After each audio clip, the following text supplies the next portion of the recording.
बिस्मिल्लाहिर्रहमानिर्रहीम, अस्सलाम वालेकुम। पाकिस्तान टेलीविजन न्यूज़ की कोरोना स्पेशल ट्रांसमिशन मेरा घर मेरी जन्नत में आपका खैर मकदम करते हैं। मैं हूं मनासिर हुसैन और इस ट्रांसमिशन में आज मेरा साथ दे रही हैं मेरी साथी एंकर मिशेल बुखारी।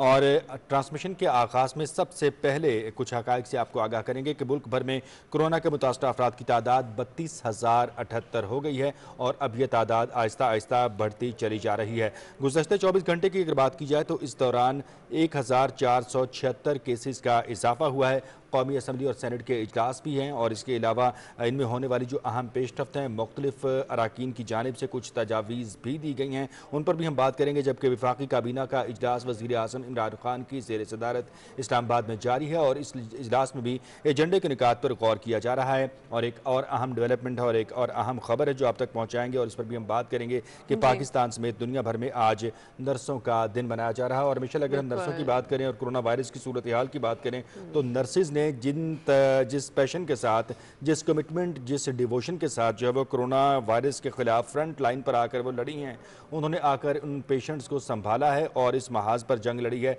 यकीनी तौर पर वो इस प्लेटफॉर्म से खराज तहसीन की मुस्तहक है। बिल्कुल। और इस वक्त इतना बड़ा चैलेंज हम पूरी दुनिया के अंदर जो हेल्थ डिपार्टमेंट है या जो हेल्थ के एरियाज हैं उसमें बहुत ज़्यादा मुश्किल है, क्योंकि इतनी बड़ी तादाद में किसी ने सोचा नहीं था और फिर इतना अचानक से ये जो पेंडेमिक जो है वो आया और फिर अस्पतालों के ऊपर जो प्रेशर पड़ा उसकी वजह से हेल्थ के जो लोग हैं, जो हेल्थ वर्कर्स हैं, उनमें नर्सेज हों, उनमें डॉक्टर्स हों, पैरामेडिक्स हों, उन सब के ऊपर बहुत ज़्यादा प्रेशर। और मैंने ऐसी बहुत सी वीडियोस देखी मनाज़र जिसमें नर्सेज जो हैं वो बिल्कुल एक तरह से ब्रेक डाउन कर गई और वो जो है बहुत ही ज़्यादा, क्योंकि ज़ाहिर है जब आप अपने सामने इतनी लाशें देखते हैं कि एक मरीज़ के पास आप जा रहे हैं, उसको अटेंड कर रहे हैं और इतनी देर में पता चलता है कि जो साथ वाला बेड है उसके ऊपर जो मरीज़ था वो उसकी जान चली गई है और फिर अभी आप वहाँ तक पहुँचते हैं कि पता चलता है कि एक और मरीज़ जो है वो जान भाग हो गया। तो आप सोचें कि जो लोग अटेंड करने वाले हैं वो उनके लिए कितना अजीब और कितनी ये प्रॉब्लमेटिक सिचुएशन है। पाकिस्तान में तो फिर भी अल्लाह का बहुत करम है। और अगर हम बैनुल-अक़वामी सतह पर बात करें तो अमेरिका पहला मुल्क बन गया है इस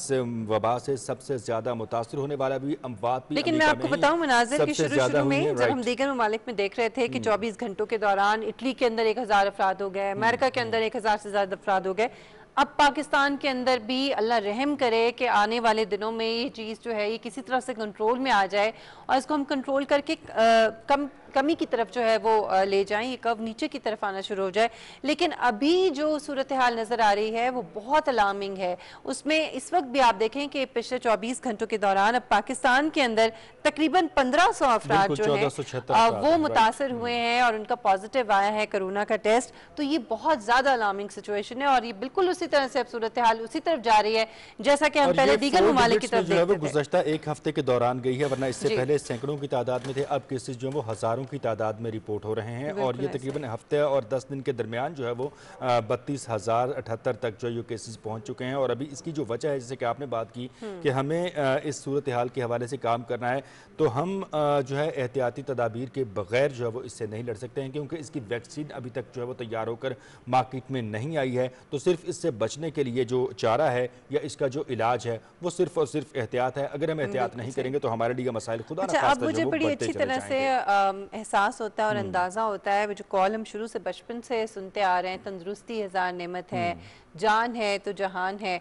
और मेरे ख्याल में ये बिल्कुल ज़िंदगी से बढ़ के कोई चीज़ नहीं है, हर चीज़ ज़िंदगी के साथ है। अगर आप सेहतमंद हैं, आप ठीक हैं, तो आप दौलत को भी इंजॉय करते हैं, आप घूमने फिरने को भी, आप कपड़ों को भी, शॉपिंग को भी, हर चीज़ को आप इंजॉय करते हैं। लेकिन अगर आपको खुदा न खास्ता कोई ऐसी बीमारी लाहक हो जाए, जैसे आजकल ये पेंडेमिक है, आपके घर में किसी को हो जाए, तो आप सोचें कि आपका रमज़ान, आपकी ईद और आपके आने वाले दिन वो सब उसमें जो है वो आप किस तरह से एंजॉय कर सकते हैं या कैसे आप वो खुशियाँ सेलिब्रेट कर सकते हैं। सो इट्स वेरी इंपॉर्टेंट कि आप अपनी ज़िंदगियों को सबसे पहले, अपनी सेहत को सबसे पहले जो है वो मद्देनज़र रखें। और उसके बाद अगर आप शॉपिंग नहीं भी करेंगे, आप इस तरह से मार्केट्स में नहीं भी जाएंगे, जो हम देख रहे हैं कि इतनी जमे गफीर जो है वो मार्केट्स के अंदर इकट्ठा हुआ है और ख़वातीन इस मामले में, हालांकि मैं हमेशा ही समझती हूँ कि ख़वातीन जो है बड़ी समझदारी का मुजाहरा करती हैं और बहुत सारे मामलात में वो घर संभाल रही होती हैं, बच्चों को संभाल रही होती हैं, पूरे खानदान को संभाल रही होती हैं, डेफिनेटली खातून उनकी की जो जिम्मेदारी ले जिम्मेदारियां वो रही होती बहुत हैं। ज्यादा होती है, लेकिन लेकिन जहाँ जान बात से आती जो है है वो मिसाल शॉपिंग की, ज्यादा नहीं है। हाँ, अनवार जहाँ अक़साम शॉपिंग के की बात खाने हों, आती है, जूते हों, कपड़े हों, जहाँ चूड़ियां हों, कपड़ों की और मेहंदी हो, जूतों की और इन चीज़ों की एग्जैक्टली इस बात तरह आती की है, जो बातें हैं समझ में ये नहीं आपकी आता। जान से बिल्कुल ज्यादा जरूरी नहीं है। आपकी जी, जान है तो आज जहान है। और रमजान और मुबारक के हवाले से डेफिनेटली अब चूंकि ईद उल फितर की भी आमद है, तो कोई ये नहीं चाहेगा कि खुदा न खास्ता वो खुद या उसकी फैमिली अल्लाह का ना कोई मेंबर करे। या अजीज़ व अकारिब जी, या दोस्त अहबाब में से कोई भी कोरोना वायरस का जो है वो शिकार होकर किसी बिल्कुल। मुश्किल में मनाज़िर मैं मुब्तला हो कहना ये सके। चाह रही थी कि इस वक्त समझदारी का जो सबसे ज़्यादा जो तकाजा है वो ये वक्त करता है, ये सिचुएशन करती है और इसमें आपको बहुत फूंक फूंक के, बहुत एहतियात के साथ कदम उठाना है। अगर आप रमज़ानुल मुबारक में जो सादगी का दर्स देता है और फिर उसके बाद ईद हमारी, क्योंकि हमारे इस्लामी जो त्यौहार हैं वो तो बहुत सादगी की तरफ आपको राग़िब करते हैं या आपको सादगी ही का दर्स देते हैं। इवन हमारी ईदें भी, मुझे नहीं लगता कि रिलीजियसली कभी किसी ने कहा हो कि आप हर रोज़ एक नया जोड़ा पहने।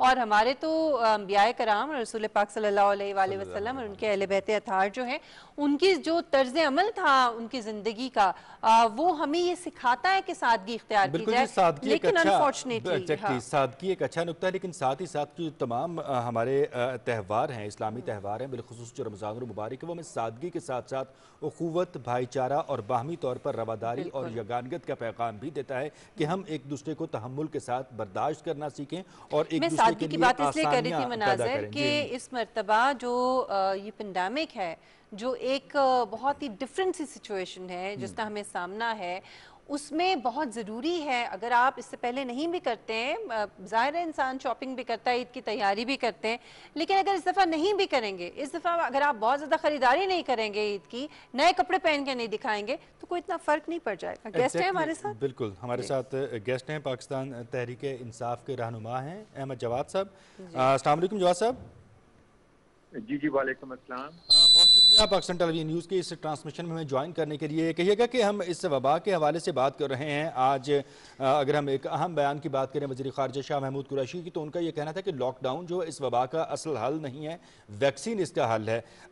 गो कि ये बात अपनी जगह पर इंतहाई अहमियत की हामिल है, लेकिन जब तक वैक्सीन दस्तयाब नहीं हो सकी या नहीं हो सकती, तो तब तक हमें एहतियाती तदाबीर पर ही अमल करना होगा। लॉकडाउन और दीगर जो तमाम ज़राए हमारे पास अवेलेबल हैं, उसी पैटर्न पे ही हमें अपनी आवाम की जानो माल को जो है महफूज रखना होगा। क्या कहेंगे आप? देखें, तकरीबन 2 माह तक तो लॉकडाउन किया गया, लेकिन उससे जाहिर है कि पूरे मुल्क की इकॉनमी और एक आम आदमी का रोज़गार जो है वो तकरीबन ख़त्म हो गया। इकॉनमी को बहुत ज़्यादा डैमेज हुआ और तमाम दूसरे ममालिक की तरह पाकिस्तान में भी लॉकडाउन में नरमी इसलिए की गई कि हम एहतियाती तदाबीर को जारी रखते हुए जो ज़रूरी इंडस्ट्रीज़ हैं उसको जारी करें। लेकिन अब इसका सारा दारोमदार जो है वो इस चीज़ के ऊपर है कि हम एज ए इंडिविजुअल, एज एक फ़र्द के तौर पे हम कोरोना वायरस के हवाले से क्या अपने तौर पे एहतियाती तदाबीर करते हैं। कोरोना वायरस एक हकीकत है और अगर हम इसमें एहतियाती तदाबीर नहीं करेंगे तो ये सूनर और लेटर ये ज़रूर जो भी इसके साथ नहीं एहतियात करेगा तो वो उसकी तरफ आएगा। तो फिर ऑप्शन क्या होगा तो गवर्नमेंट के पास अहमद जवाद साहब, अगर ये सूरत हाल जो है मज़ीद ख़राब होती है, खुदा न खास्ता जिस तरह हमें नज़र आ रहा है, ये अभी तो ईद में काफ़ी दिन है और इतना रश मार्केट्स में नज़र आ रहा है, तो और केसेस भी बढ़ रहे हैं, तो फिर क्या दोबारा से रिवर्स किया जा सकता है डिसीजन को, दोबारा लॉकडाउन की तरफ भी जाया जा सकता है? जी बिल्कुल, अगर लोगों की तरफ से, बिजनेसेस की तरफ से वो एहतियाती तदाबीर ना की गई और कोरोना वायरस में इसी ज़्यादा तेज़ी से अगर इजाफा हुआ तो मेरा ख्याल है कि ना सिर्फ वापस लॉकडाउन में भी जाया जा सकता है और शायद लॉकडाउन से ज़्यादा सख्ती भी करनी पड़ सकती है। अहमद जवाद साहब, एक इसके बड़ी जो है ना कंफ्यूजन सी नज़र आती है। जैसे कल मैं ट्वीट देख रही थी फवाद चौधरी साहब का, जो ये कहे थे कि इजलास तो बुलाया गया है लेकिन मैं तो नहीं जाऊंगा क्योंकि मैंने अपनी एहतियात और अपनी ज़िंदगी और अपनी सेहत को बचाना है, तो उसके लिए मैं सेफ नहीं समझता। दूसरी तरफ हम देखते हैं कि ज़ाहिर है हुकूमत ने फैसला किया और ये करना पड़ा, रिक्वेजिशन तो अपोजिशन की थी, तो ये जो इख्तिलाफ नज़र आ रहा है, कोई कुछ बात कर रहा है, कोई कुछ बात कर रहा है, तो थोड़ी कंफ्यूजन है। और ये कंफ्यूजन अगर गवर्नमेंट के लेवल पे होगी तो फिर अवामी सतह तक भी जाएगी और लोगों को भी समझ नहीं आएगी कि बाहर निकलना चाहिए। कोई जो है वो निकलने में वो समझता है कि ठीक है कोई मसला नहीं है, कोई समझता है कि नहीं जाना चाहिए। तो ये मेरे ख्याल में ऊपर से चीज़ें जो है ये नीचे की तरफ जाती हैं। तो आप नहीं समझते कि ये कंफ्यूजन ख़त्म होनी चाहिए? बिल्कुल, आपका सवाल बिल्कुल दुरुस्त है और कंफ्यूजन नहीं होना चाहिए। जब एक क्राइसिस में हम होते हैं तो क्राइसिस में सबसे जो अहम चीज़ होती है वो क्लैरिटी होती है और क्लैरिटी ऑफ इंस्ट्रक्शंस होती हैं। और अगर कंफ्यूजन चाहे हुकूमती सतह पे हो या एडमिनिस्ट्रेटिव सतह पे हो या अवाम में पाया जाए, इससे क्राइसिस और मज़ीद ख़राब होगा। जहाँ तक फवाद चौधरी साहब के ना शामिल होने का ताल्लुक है, तो उनका जो पॉइंट ऑफ व्यू था वो ये था कि मैं बड़े अरसे से ये कह रहा हूँ कि पार्लियामेंट का एक वर्चुअल इजलास जो है टेक्नोलॉजी को इस्तेमाल करते हुए वो हमें करना चाहिए और रेगुलर तरीके से करना चाहिए। तो मैं उनकी इस तजवीज़ से मुत्तफिक हूँ। आज टेक्नोलॉजी के दौर में ये कोई इतनी बड़ी बात नहीं है और बहुत सारे कंट्रीज ने अपने पार्लियामेंट के इजलास जो हैं उनको वर्चुअल कन्वर्ट किया है। इसलिए मैं समझता हूँ कि कोई इसमें हर्ज नहीं है कि अगर पाकिस्तान की पार्लियामेंट जो है वो भी वर्चुअल सेशंस के ऊपर चली जाए। तो पाकिस्तान का पूरा तालीमी निज़ाम जो है वो वर्चुअल के ऊपर चल रहा है। एक पूरी पूरी और क्लास मुझे जो लगता है है सूना और लेटर हमें आना पड़ेगा इस तरफ, जी। पार्लियामेंट के तो सेशंस हो, और मैं ये भी कॉन्फ्रेंसेस हो, कहता हूँ कि कुछ भी हो। पार्लियामेंट के अंदर जो लोग हैं वो बड़े अहम हैं और हमें याद रखना चाहिए कि ईरान की पार्लियामेंट के अंदर तकरीबन 70% उनके पार्लियामेंटेरियंस कोरोना का शिकार हुए थे। तो इसलिए जो अहम इदारे हैं वहाँ पे तो और ज़्यादा एहतियात की ज़रूरत है और जहाँ पे हम अपने काम जो है वो वर्चुअली ऑनलाइन कर सकते हैं, हमें उसके ऊपर शिफ्ट होना चाहिए। अच्छा, मज़ीद जो है वो हमें एहतियात का जो है वो तकाज़ा अपनाना पड़ेगा और इस तकाज़े के मुताबिक काम करना पड़ेगा। पार्लियामेंटेरियंस हों या हमारी आम आवाम हो, यकीनी तौर पर हम सब की सेहत के लिए, सबकी खैर आफ़ियत के लिए मुतमन्नी हैं और सलामती की दुआ गो भी हैं। लेकिन ये कहिए कि हमें जवाब साहब के मौजूदा सूरत हाल में जो इजलास हुए हैं, अपोजिशन की तरफ से भी स्टांसेस सामने आए, गवर्नमेंट की तरफ से भी स्टांसेस सामने आए, मुख्तलिफ आरा भी सामने आई, काबिल अमल तजावीज़ भी सामने आई। तो इस सारी सूरत हाल, इन सारी एफर्ट्स का कोई एक कॉमन जो है वो टारगेट होना चाहिए, बिलखसूस एक ऐसी सूरत हाल में कि जब ये सिचुएशन बज़ाते ख़ुद सियासी तौर पर बड़ा एक इत्तेफाक, इत्तेहाद और बाहमी हम आहंगी का तकाजा करती है। तो ये इत्तेफाक व इत्तेहाद और बाहमी हम आहंगी किस तरह से डेवलप होती हुई देख रहे हैं आप? देखिए, ये एक कौमी इत्तेफाक राय की जब हम बात करते हैं तो कौमी इत्तेफाक राय एक कौम से आता है और जब हम कौम की बात करते हैं तो उसमें ग्रुप्स नहीं होते बल्कि एक कौम होती है।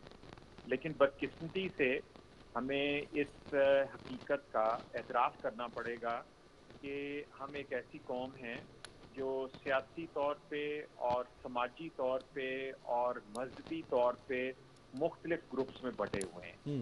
और ये हमारी वीकनेस या कमज़ोरी जो है, जब कोई क्राइसिस आता है तो उसमें ये कमज़ोरी ज़्यादा नुकसानदेह भी होती है और ज़्यादा खुल के सामने आती है और उस वक्त हमें एहसास होता है कि हम में कौमी इत्तेफाक राय नहीं। मैं ये समझता हूँ कि लीडरशिप का ये फ़र्ज़ है। उस लीडरशिप में गवर्नमेंट की लीडरशिप भी है, उसमें अपोजिशन की लीडरशिप भी है, उसमें सूबाई लीडरशिप भी है, उसमें मीडिया का भी रोल है।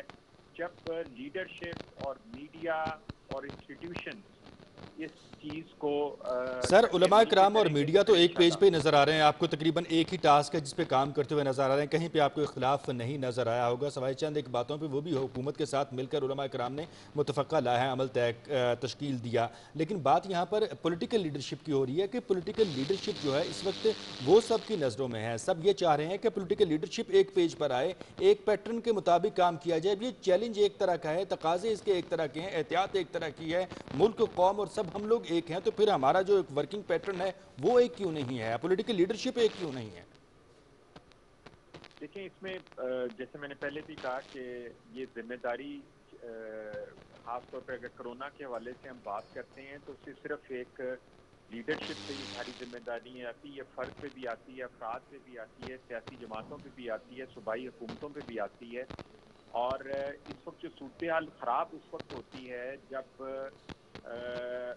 अपोजिशन की तरफ से या खास तौर से सिंध हुकूमत की तरफ से ताबड़तोड़ हमले किए जाते हैं फेडरल गवर्नमेंट के इकदाम के ऊपर, और वो वाले इकदाम जो कि national command and operation centre से अप्रूव होके आते हैं, और national command and operation centre से जो फैसले अप्रूव होके आते हैं उसमें अपोजिशन की भी मौजूदगी होती है, हुकूमत की भी होती है।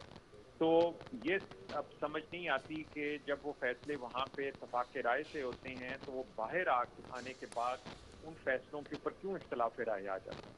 अब ये एक फैसला, एक चीज़ है जो कि अपोजिशन से पूछनी चाहिए कि वो क्यों उन फैसलों के साथ नहीं चल सकते जिन फैसलों के ऊपर वो इत्तफाक राय करते हैं एक नेशनल फोरम के ऊपर, और फिर बाद में उनको एतराज़ात होते हैं, वो अपने एतराज़ात उस फोरम पे क्यों नहीं रखते और वहाँ पे उनके अगर जवाबात तलाश करने की कोशिश करें, वहाँ पे अपनी सजेशन दें, अपनी फीडबैक दें, और वहाँ से जब निकलें तो एक इत्तफाक राय के साथ निकलें, तो फिर ये कन्फ्यूजन जो है वहाँ से बाहर नहीं आएगा।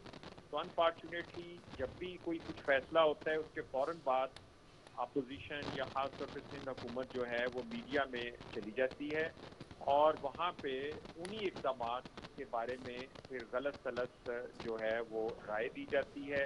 उससे माहौल जो है वो ख़राब होता है। जी हुकूमती जो स्पोक्स पर्सन है उनमें से बाज़ उसको एक रीजनेबल अच्छे तरीके से जवाब देते हैं, बाज़ जज्बाती हो जाते हैं, और वो जी जवाब चीज़ साहब, जो बिल्कुल है वो फिर बढ़ जाती है।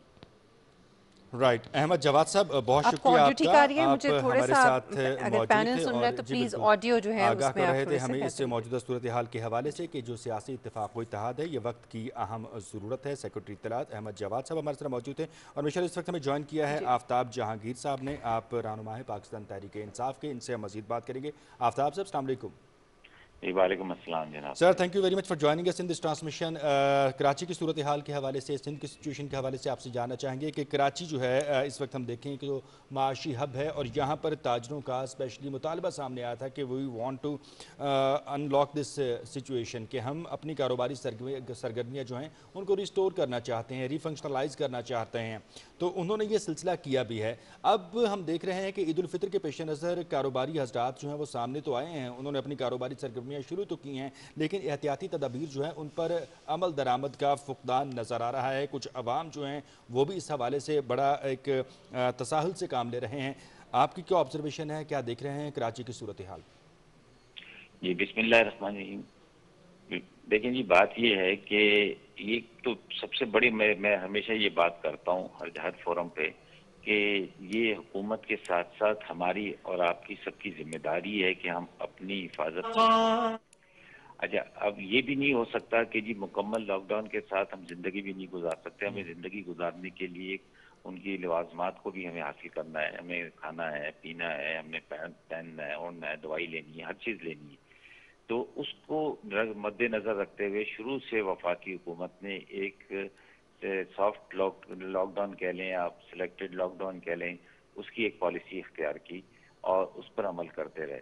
लेकिन क्योंकि सख्त लॉकडाउन जो था वो सूबा सिंध ने इख्तियार किया और वो उसके बावजूद वो रिजल्ट हासिल नहीं हो सका कि जो रिजल्ट हासिल करना था, और फिर दिन ब दिन प्रेशर बढ़ता गया ताजिर हजरात का भी और आवाम का भी। बिल्कुल। क्योंकि तो उसकी बुनियाद पर जब कई मीटिंग्स के बाद एक SOP तैयार की गई, वफाक के साथ भी मीटिंग्स हुई हमारे साथ, क्योंकि खुर्रम शेख जमान साहब के साथ, सिंध की हमारी तंजीम के साथ और MNA MPs के साथ, गवर्नर के साथ, और उसके बाद वो सूबाई हुकूमत के साथ भी। उसके बाद ये तय किया गया कि जी इस SOPs के तहत जो है कारोबार को खोला जाएगा। लेकिन मैं पहले दिन से उनको ये कहता था कि जी आपने जो पहले लॉकडाउन किया हुआ है वो लॉकडाउन भी मुकम्मल नहीं है, वो 60% भी लॉकडाउन नहीं है। मतलब मैं ये समझता हूँ कि वो 10% के करीब, 20% के करीब आप उसको लॉकडाउन समझ सकते हैं, 80% लॉकडाउन नहीं था।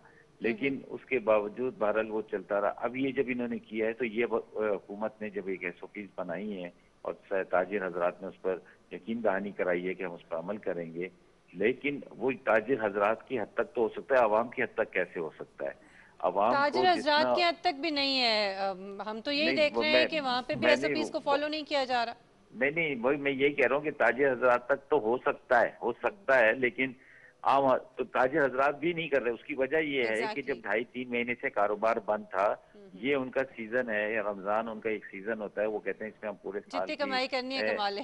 हाँ तो सही। कमा लें। अब उसके अंदर जब ये उनको मौका मिला तो ये जो 10-12 दिन आखिरी के हैं, एक हफ्ता 10 दिन जो हैं, वो चाहते हैं कि जी सारी जो पूरे साल का जो लेकिन वो उनके है ना, वो चाहने पे तो नहीं छोड़ा जा सकता ना आफ्ताब जहांगीर साहब। बिल्कुल सिंध मैं गवर्नमेंट यही को तो इसके मैं ऊपर कोई सख्त सर इक़दाम तो उठाने चाहिए। क्या देखिए, आपकी अब तरफ से ये कोई? एक जी अच्छा मैं आपको बताऊं, आप मेरे से बेहतर समझती होंगी क्योंकि शॉपिंग्स के मामले में ख़वातीन ज्यादा बेहतर जानती हैं कि इन्होंने बिग मॉल्स जो हैं, बड़े मॉल्स हैं, उन पर पाबंदी लगा दी, हालांकि उनको खोलना चाहिए था।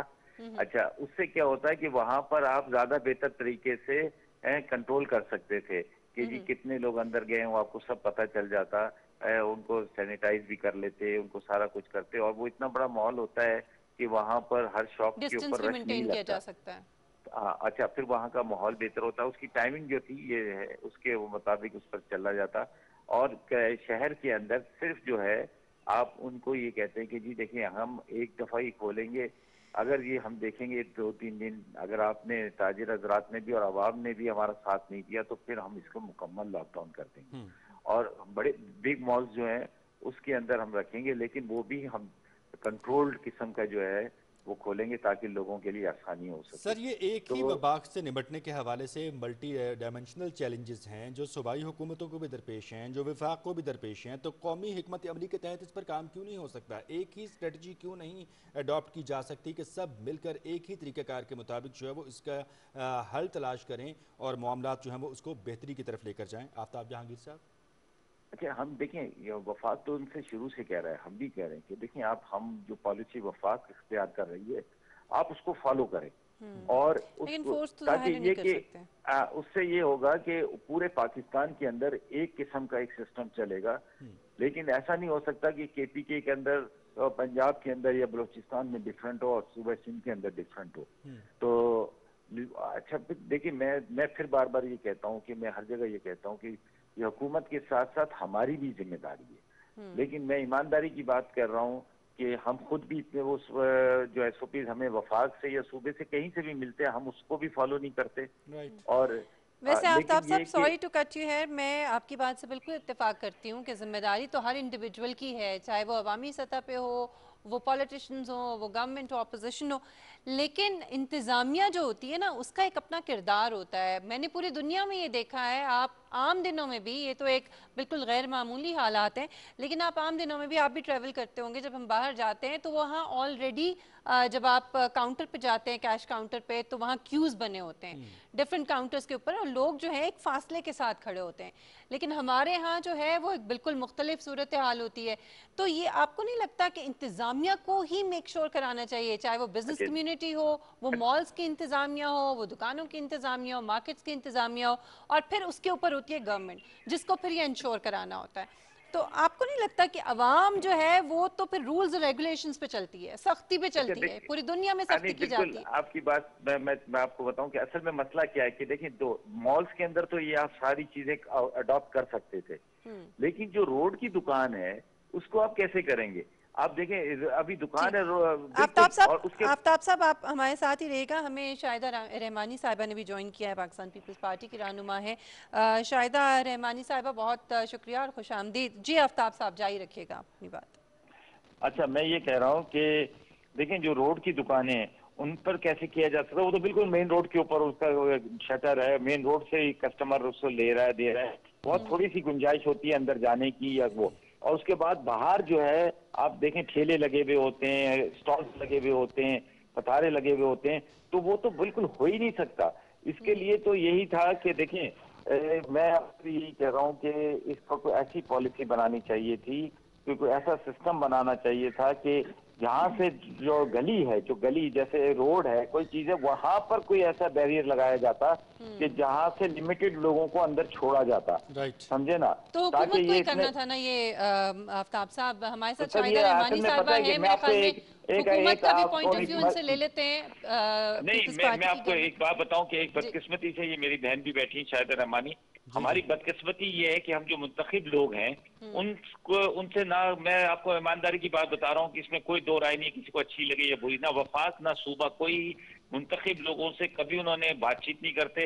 वो कुछ लोग हैं, कुछ चंद लोग हैं, वही फैसले करते हैं, वही सारा कुछ। कल जैसे इजलास हुआ है कौमी असम्बली का, उसमें हमसे सुनना चाहिए था कि हमसे भी पूछते ना कि भाई इसका क्या हल है, क्या नहीं। हो सकता है हमारी राय आपकी समझ में आ जाती, हो सकता है ना आती, लेकिन क्या है कि कोई तरीकेकार निकाला जाता कि भाई अगर एक रोड के दो कॉर्नर पे बैरियर लगा दिए जाते और वो बोलते कि जी 10 लोग अंदर बाहर चले गए, 10 अंदर भेज दें आप, समझे ना, तो वो इस तरह कोई तरीकेकार इख्तियार कर लेते। कोई ना कोई रास्ता तो आपको इख्तियार करना जितनी है। ज्यादा आप आपने मुशावरत छोड़ा है। करते हैं उतनी तजावीज जो है और उतने आइडियाज सामने आते हैं। शाहिदा रहमानी साहिबा, एक तो ये पॉइंट जो उठाया आफ्ताब साहब ने, एक तो इस पे मैं चाहूंगी कि आप कमेंट कर दीजिए, और दूसरी ये जो मैंने इससे पहले सवाल उनसे किया था कि हम इस चीज़ में तो बिल्कुल नहीं पढ़ रहे हैं, ना ही मैं कोई सियासी बयानबाजी या कोई कंपैरिजन कर रही हूँ फेडरल गवर्नमेंट का और सूबाई हुकूमत का। मैं सिर्फ बात ये कर रही हूँ कि हुकूमत कोई भी हो, आप नहीं समझती कि इंतज़ामिया और हुकूमत जो है बिलाखिर जो है वो जिम्मेदारी उन्हीं के ऊपर जाती है। तो ये अवाम के ऊपर आप जितनी भी डाल दें कि अवाम SOPs फॉलो नहीं कर रही है, अवाम ये नहीं कर रही है, वो नहीं कर रही, ये करना तो बहरहाल गवर्नमेंट नहीं है। तो इस वक्त जो सिचुएशन हम देख रहे हैं, चाहे वो ओवरऑल पाकिस्तान में हो या कराची में हो, सिंध में हो, वो बड़ी अलार्मिंग है।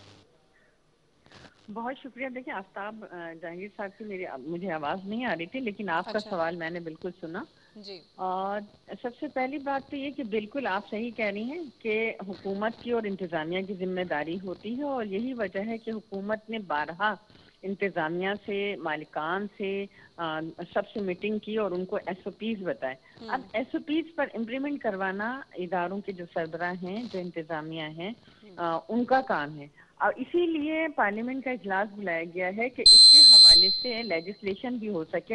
आपने देखा दुनिया भर में कानून बना दिए गए हैं, अगर कोई वायलेशन कर रहा है तो उन पर जुर्माने आयद किए जा रहे हैं। तो ये तमाम चीजें हैं जिस पे अगर हम बैठते सबकी राय ली जाती। बिल्कुल आफ्ताब जहांगीर का मुझे कुछ अल्फाज समझ में, उन्होंने कहा कि जी सबसे मशावरत की जानी चाहिए, तो सबको बोलने का मौका देना चाहिए, क्या कहाँ से कोई अच्छी बात मिले और उस पर हम अमल करें। तो ये बहुत ज़रूरी है और कानून साजी इसीलिए की जाती है कि असेंबली का काम होता है कि कानून साजी करना, इंतज़ामिया का काम होता है उस पर इम्प्लीमेंट करवाना। तो इसमें और वो इदारे जो इसके लिए बज़िद थे कि लॉकडाउन में नरमी की जाए, वो मालिकान जो बहुत बज़िद थे, वो ताजिर जो बहुत जिद कर रहे थे, उन्होंने बिल्कुल लॉकडाउन ख़त्म करवाया, लेकिन उन्होंने ये कमिटमेंट किया था गवर्नमेंट के साथ कि हम इस पे लॉकडाउन के जो SOPs हैं इस पर हम इम्प्लीमेंट कराएंगे। लेकिन अब बदकिस्मती से कल से वो SOPs पे कहीं इम्प्लीमेंटेशन नजर नहीं आ रहा। एग्जैक्टली शायद रहमानी साहब यही नुकता है, यही सवाल है कि SOPs की जो है वो इम्प्लीमेंटेशन कहीं नजर नहीं आ रही। वफाकी सतह पर बन रही हैं, बताई भी जा रही हैं, सूबाई सतह पर भी यही हाल है। मीडिया इस हवाले से अवेयरनेस क्रिएट कर रहा है। जो आपने एक फाइन वाला नुकता उठाया है, सिंध हुकूमत जो है इस हवाले से बड़ी विजिलेंट है, काम कर भी रही है। गो के कुछ क्रिटिसिज्म भी हुआ आप लोगों पर, लेकिन इसके बावजूद जो है जहाँ पर SOPs पर इम्प्लीमेंटेशन की बात है, तो एक ऐसा लाहा अमल वज़ा किया जाना चाहिए कि आप इन छोटे ताजरों के साथ भी, इन बड़े सनतकारों के साथ भी, और बाकी जो डिफरेंट मॉल्स हैं, डिफरेंट बाज़ार हैं, उनकी जो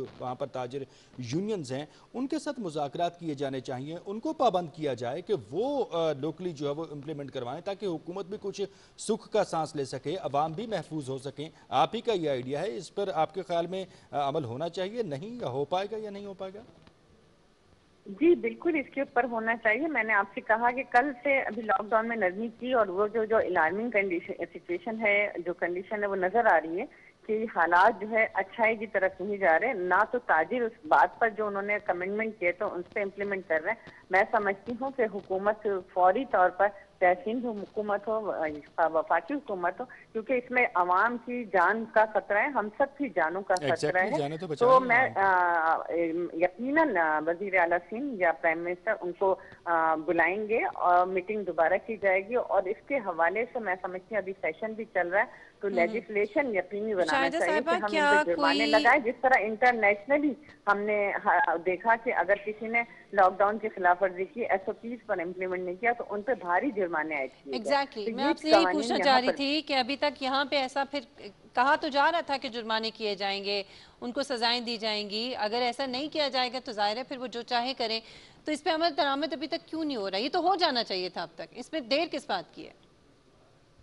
देखिए एक सबसे पहली बात तो ये कि कोरोना जो डिजीज आई है इसके लिए ज़ाहिर फर्स्ट टाइम आई है कोरोना, और इस वबा से निपटने के लिए आपने देखा कि मुख्तलिफ SOPs पहले बनाई गई, उसके बाद लॉकडाउन में पहले कुछ उसके बाद आहिस्ता आहिस्ता उसमें नरमी की गई, क्योंकि हम एक माशी बहरान से भी गुजरे, हमारा मुल्क जो है इतना अफोर्ड नहीं कर सकता सख्त लॉकडाउन, तो हमने ये सब कुछ किया। अब जो है जब दबाव था ताजरों का हुकूमतों पे और बहुत ज्यादा, तो उसकी वजह से लॉकडाउन किया, लेकिन उनको SOPs के साथ किया। अब एक दिन कल ही गुजरा है और मैं समझती हूँ कि आज सेकंड डे है, तो हुकूमत इसको देखते हुए जुर्माने भी आयद करेगी और सख्ती भी करेगी। अगर एकदम से कर दिया तो फिर आवाम कहते कि अभी तो जी हम तो ऐसा नहीं करना चाहते, हुकूमत ने पहले से आयद कर दिया। तो हर चीज मरहलेवार हो रही है, इंशाअल्लाह ताला इसको भी जिस तरीके से तमाम कामों को हुकूमत ने जाफिशानी के साथ किया, इंतहाई मुस्तैदी के साथ किया, इसको भी इम्प्लीमेंट किया जाए। राइट, शाहिदा रहमानी साहब आप हमारे साथ मौजूद हैं। आफ्ताब जहांगीर साहब आपकी तरफ आना चाहेंगे। आफ्ताब साहब, आपने शाहिदा साहब की गुफ्तगू सुनी, जो पॉइंट्स उन्होंने उठाए, सिंध हुकूमत की हद तक और सिंध की हद तक तो जो है उनके इम्प्लीमेंटेशन पर उन्होंने बात की। वफाक और पाकिस्तान तहरीक इंसाफ की हुकूमत जो है इस बारे में क्या ख्याल रखती है और आप ज़ाती तौर पर इस पर क्या कमेंट करेंगे? अच्छा देखिए, मैं ये समझता हूँ कि हमें जब ताजी हजरात से हम मीटिंग कर रहे थे, गवर्नमेंट सूबाई गवर्नमेंट भी कर रही थी या वफाकी हुकूमत, तो उनसे पूछना चाहिए था कि आप किस तरह इसकी हिफाजत का इंतजाम करेंगे, ये सारी चीजों को कैसे SOPs को फॉलो करेंगे। तो कोई उनसे कहते कि भाई हमें कोई डोमिनेशन, कोई इसकी कोई वो करके दिखाए, कोई मतलब बताएं कि कैसे करेंगे। फॉर एग्जांपल, अगर खुले मैदान के अंदर एक बाजार लगवा दिया जाता और स्टॉल्स जो हैं उनको 10-10, 15-15 फुट के डिस्टेंस से उनकी कैंपिंग कर दी जाती कि उनको स्टॉल दे दिए जाते, ताकि ये कि लोग एकदम साथ ना जुड़े हों और ना हो। तो उस तरह भी जैसे कि अमूमन इतवार बाजार या पीर बाजार होते हैं, इसी तरह इसको एक हफ्ते के लिए कोई खुली जगहों पे लगा दिया जाता, ताकि जिन लोगों को जरूरत की थी वो होती, कोई वो उसको कर देते कि लेकिन ये पूरा नया सेटअप लगाना आफ्ताब साहब ज्यादा मुश्किल नहीं हो जाता, ज्यादा टाइम कंज्यूमिंग ना होता? नहीं, मैं ये कह रहा हूँ कि ये तो पिछले कहीं एक महीने से चल रही थी ना इनकी बातचीत के जी हमें ये करना चाहिए। तो मैं राय है मेरी कि इसको कर लिया जाता है। इसी तरह जो है उसके अंदर नीचे जो ये उन लोगों के लिए था जो ये पथारे और जो स्टॉल लगाते हैं ना, स्टॉल्स वगैरह, उनके लिए कर लिया जाता खुली जगह के ऊपर। और शॉप्स के अंदर ये था कि भाई देखें, आप बाहर कोई एक रस्सी बांधेंगे, उस रस्सी के हदूद के अंदर कोई नहीं जाएगा जब तक कि पहला वाला कस्टमर जो कोई ना कोई पॉलिसी तो बनानी चाहिए थी। देखें, लेकिन इस वक्त तो बिल्कुल ऐसा है कि मैं तो बार बार कह रहा हूँ कि लॉकडाउन तो था ही नहीं, क्योंकि मेरे हल्के के अंदर जब मैं जाता था तो मैं जिस जगह से निकल के वो उस हल्के में पहुंचता था तो मुझे महसूस ही नहीं होता था कि मैं लॉकडाउन के अंदर हूँ। मैं तो नॉर्मल जिंदगी भी चला जाता था, क्योंकि बाजार उसी तरह भरे हुए थे, गलियों में उसी तरह रश था, मस्जिदों में नमाजी भी थे, सारा कुछ था, तो इसलिए कोई मतलब वो नहीं था। लेकिन ये कि अब ये है कि ये इसको थोड़ी एहतियात की जरूरत है, और ये मेरी हुकूमत के साथ साथ हमारी भी अपनी जिम्मेदारी भी है कि हम इसे अपनी हिफाजत का ख्याल करें। तो मैं समझता हूँ कि अल्लाह से दुआ करनी चाहिए, बाबरकत महीना है, कि अल्लाह ताला हमें किसी बड़े इम्तिहान में ना डाले और ये इन सारी परेशानियों से हम निकलें। यकीनन माश की परेशानी भी बहुत बड़ी होती है और उसके साथ साथ सेहत जो है, सेहत है तो ये सारी चीजें हैं, तो इन सब का ख्याल भी रखना हमारी जिम्मेदारी है। तो हुकूमत को जहाँ तक हुकूमत के साथ जो ताजिर हजरात ने वादे किए हैं, जो अगर उस पर पूरा नहीं उतरते तो उनको पाबंदी लगा दी जाए और कहा जाए कि जी अब आप जब तक ये पूरा और फौरी तौर पे इकदाम उठाए जाए आफ्ताब साहब, क्योंकि हम इंतजार ताख़ीर के मुताबिक नहीं हो सकते हैं लोग, बिल्कुल फौरन इकदाम कर लेने चाहिए। जहाँ पर जो मार्केट्स, जो एरिया आपके SOPs पे पूरा उतर रहा है उसको काम करने की इजाजत दी जाए, जो नहीं उतर रहा उसे फौरन बंद कर दिया जाए, ताकि बाकी भी उससे सीखें, इबरत हासिल करें और वो ये रवैया इख्तियार ना करें।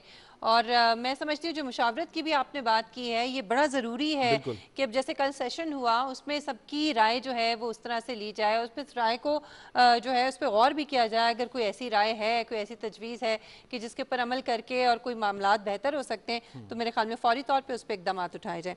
शाहिदा रहमानी साहिबा, ये जो एक हमें गैप नज़र आ रहा है, वैसे तो ज़ाहिर है 18वीं तरमीम के बाद जो है वो सूबों की अपनी मर्जी है, अपने डिसीजंस होते हैं, उनके ऊपर कोई ज़बरदस्ती या कोई मुसलत नहीं किया जा सकता, लेकिन बेहतर ना होता कि अगर ये पॉलिटिकल पॉइंट स्कोरिंग जो हम देख रहे हैं उसकी बजाय मिल बैठ के और तजावीज़ दी जाती, मुशावरत की जाती, उसका फुकदान आपको नहीं लगता कि है?